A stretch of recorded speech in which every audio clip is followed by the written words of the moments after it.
Hörmətli millət vəkilləri, Ukraynada 120'den artıq asali haqlarının nümayəndələri ilə yanaşı 500 bine yaxın sözləşmələrimiz yaşayır. İkinci Dünya Müharibəsindən sonra Azərbaycan icması Ukraynada çoxalmağa başlamışdır. Onlar Ukraynanın ictimai, siyasi və mədəni həyatında fəal iştirak etmişlər. Diaspor təşkilatları müstəqilliyimizin ilk illərindən sonra aktiv fəaliyyətə başladılar. 1995-2014-cü qədər Ukraynada 40 minə yaxın müxtəlif adlarda diaspor təşkilatları fəaliyyət göstərirdi. Bir neçə 4-8 səhifəli müxtəlif adlarla az tirajlı adi üsul ilə qəzetlər çap olunurdu. İlk diaspor təşkilatı Ukraynada Yusif Vəzir Çəmənzəli tərəfindən yaradılmışdı. Yusif Vəzir 1910-cu ildə Kiyevdə hüquq fakültəsinə daxil olmuş, iqtisadsa hüquqşünası idi. Həmin dövrdə Kiyevdə oxuyan Azərbaycanlı tələbələri öz ətrafında toplayaraq Türk ədəbi mərkəziyyə firqəsi müsavatı həmin şöbəyə başçılıq etmək üçün Yusif Vəziri sədr seçilir. Müstəqil Ukrayna Respublikası yarandan sonra Azərbaycan Demokratik Cumhuriyyəti Yusif Vəziri Ukrayna diplomatik nümayəndə təyin edir. Yenicə işə başlamış diplomatik nümayəndəliyin əsas məqsədi Azərbaycanı Ukrayna ictimaiyyətinə tanıtmaq edir. Buna görə də onlar müxtəlif tədbirlər təşkil etməklə yanaşı, Azərbaycanın tarixi, ədəbiyyatı, mədəniyyəti, ticarəti və iqtisadiyyatı haqqında çoxsaylı məqalələr yazıb, mətbuatda çap etdirirlər. Beləliklə Azərbaycan yavaş-yavaş tanınmağa başlayır. Onun təşəbbüsü ilə Vətən qəzeti nəşr olunmuşdur. Beləliklə Azərbaycanda Ukrayna diasporunun təməl daşı Azərbaycan Demokratik Cumhuriyyətinin dövründə qoyulmuşdur.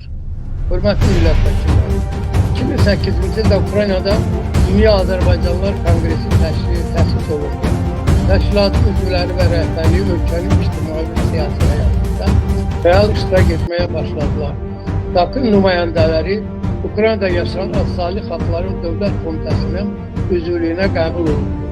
Ukrayna qanunları uyğun olaraq diasporun inkişafına və qəzetin nəşr olunmasını nəzərə alıb bizə vəsait ayırmaq üçün plan tətbiq etməyi fəaliyyət tövsiyə olundu. Biz lazımi sənədləri hazırlayıb Dövlət Komitəsinə təqdim etdik. Növbəti ildə bizim təşkilata vəsait ayrılması təsdiq olundu. Ukraynada yeganə təşkilat olaraq Dövlət Komitəsi bizə vəsait ayırmışdır. Həmin ildə Ukrayna tarixində ilk dəfə 12 səhifəlik rəngli dünyaya pəncərə, Rus dilində adı, Ukrayna dilində adı adlı qəzet nəşr etdirdik. Qəzet dünyadakı prosesləri işıqlandırmaqla yanaşı, Azərbaycan həqiqətlərini Ukrayna ictimaiyyətinə çatdırmağa çalışırdı.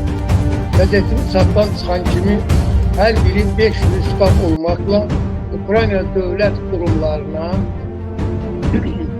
mərkəzi və vilayət arxivlərinə, kitabxanalara, prezident aparatına, nazirlər kabinetinə və başqa orqanlara poçt vasitəsilə göndərildi. Ukraynada fəaliyyət göstərən dünya dövlətlərinin səfirliklərinin müstəqillik günü və digər rəsmi bayramlarda onları təbrik məktubları göndərildi. Həmin diplomatik nümayəndələr də öz növbəsində Azərbaycanın müstəqillik günü və müsəlman dövlətləri Qurban və Ramazan bayramlarında ünvanımıza təbrik məktubları göndərirdi. Biz Azərbaycanda və dünyada fəaliyyət göstərən Ukrayna diaspor təşkilatları ilə əlaqə yaradır, onların fəaliyyətini qəzetimiz vasitəsilə Ukrayna ictimaiyyətinə müntəzəm məlumat verirdi. Həmçinin Azərbaycanda fəaliyyət göstərən Ukrayna diaspor təşkilatı ilə də əlaqə yaratmışdır. Düşünürəm ki, Azərbaycan Xalq Parlamenti həmin təşkilatlar tərəfindən tanınmasına çalışmaq lazımdır. Mən qəzetimiz vasitəsilə bir neçə təşəbbüslə çıxış etdim və ictimaiyyət tərəfindən müsbət qarşılandı. Ukrayna Diaspor üzrə Dövlət Komitəsi mənim təşəbbüsümü bəyənib, digər diaspor təşkilatlarına məlumat verdi. Təşkilatımız yaranmamışdan əvvəl 28 noyabr 2006-cı ildə Ukrayna Ali Radası Prezident Viktor Yushchenko'nun təşəbbüsü ilə çıxış etdi və bildirdi ki, 1932-33-cü illərdə Sovet totalitar rejimi Ukrayna xalqına qarşı soyqırım, Holodomor törətmiş və 2-3 milyon arasında insan həyatına son qoyulmuş. Bu facia nəticəsində Ukrayna Ali İnstitutunu böyük zərbə vurmuşdur. Prezident Viktor Yushchenko dünya dövlətlərini soyqırımı işləmək, tərəqqipərvər insanları bu facianın tanınmasına çalış etdi. Soyqırım törətməkdə məqsəd Sovet İttifaqı rəhbərliyinin Ukrayna xalqının özünə tabi etmək, Moskvadan asılı salmaq və müstəqil Ukrayna dövlətini qurmaq, cəhdini aradan qaldırmaq olur. Ənənəsi qədimlərə gedən Rusiya imperiyası, Sovet rejimi və müasir Rus hakimiyyəti bizlərə müstəmləkə kimi baxır.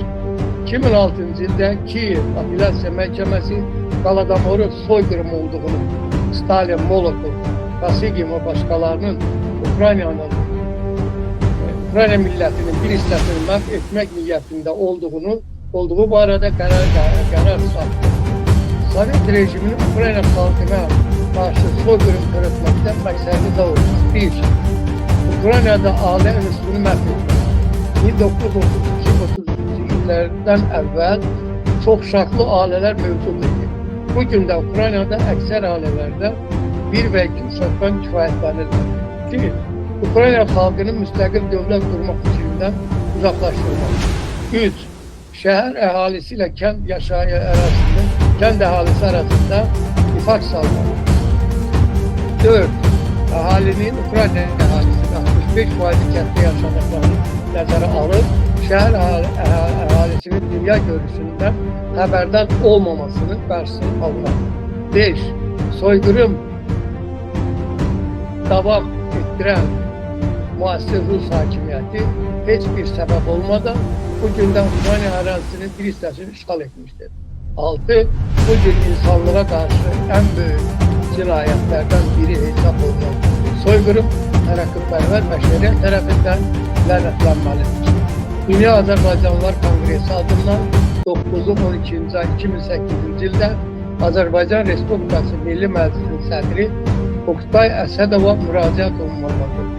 Müraciətdə deyilir: Hörmətli Milli Məclisin sədri, Bakın Ukrayna nümayəndəliyi sizə və Milli Məclisə müraciət edərək bildirir ki, Sovet imperiyasının Ukrayna xalqına qarşı 1932-33-cü illərdə törətdiyi cinayəti Holodomoru Ukrayna xalqına qarşı soyqırım kimi tanınmasını xahiş edilir. Bakın Ukrayna nümayəndəliyi öz növbəsində soyqırımı tanıyır və kütləvi informasiya vasitələri ilə ictimaiyyətə bəyan edir. Biz sizə ünvanlandığımız müraciət Aknova Mir qəzetində və Union informasiya portalında çap olundu. Mənbələr onların ünvanları qoşmaya əlavə etdi. Biz Milli Məclisə bəyan edirik ki, dünyanın 14 dövləti Holodomoranı soyqırım kimi tanıyır. Cənab Oqtay Əsədov, Ukrayna dövlətində təxminən 500 minə yaxın soydaşımız yaşayır. Əgər bizim müraciət müsbət nəticə verərsə,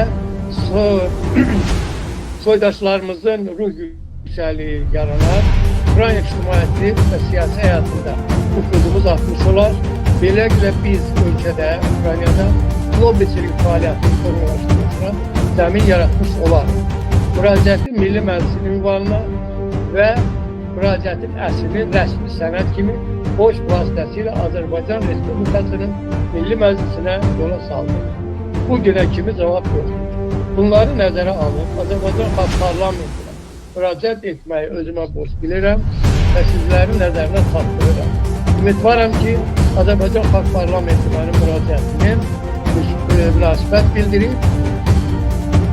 bildirəcək. Bununla biz Milli Məclisin etmək istəmədiyini və yaxud laqeyd qaldığını vacib bir məsələni Azərbaycan Xalq Parlamenti həll etmiş olar. Azərbaycan Xalq Parlamentinin məqsədi: 1. Ukrayna ictimai və siyasi təşkilatları və Azərbaycan Xalq Parlamenti haqqında məlumata malikdir. 2.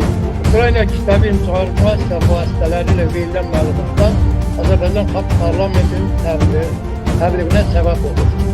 3. Ukrayna dövlətində fəaliyyət göstərən xarici ölkələrin diaspor təşkilatları Azərbaycan Xalq Parlamentinin təşəbbüsünü dəstəkləməyə çalışar. 4. Ukrayna fəaliyyət göstərən müsəlman və digər dini icmaların Azərbaycan Xalq Parlamentinin təşəbbüsünü dəstəkləməsinə nail olmaz. Və ən nəhayət hazırda dünyanın 35 dövləti Holodomor'u tanıyır, soyqırım kimi qəbul edir. Onlar bildirirlər ki, Ukrayna ərazisində taxıl olduğu halda ancaq Ukrayna və mərkəz Moskva əhaliyə taxıl vermir, əksinə əhalini qırmağına səbəb olur. Odur ki, bir daha bunları nəzərə alır və Azərbaycan Xalq Parlamentindən xahiş edirdim ki, bu məsələyə öz münasibətini bildirir və qərar qəbul etsinlər. Diqqətinizə görə təşəkkür edirəm.